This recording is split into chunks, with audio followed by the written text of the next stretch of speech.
Welcome to our channel, The Mythologist. We are here to entertain and inspire you with the power of storytelling.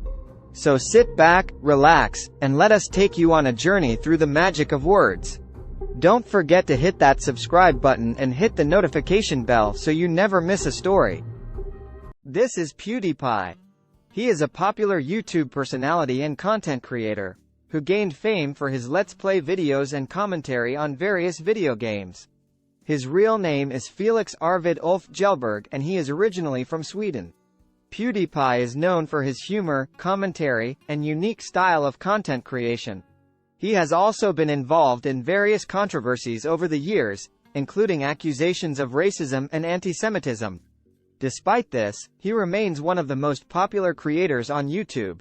As of December 2022, Mr. Beast is the most subscribed YouTuber, with 116 million subscribers.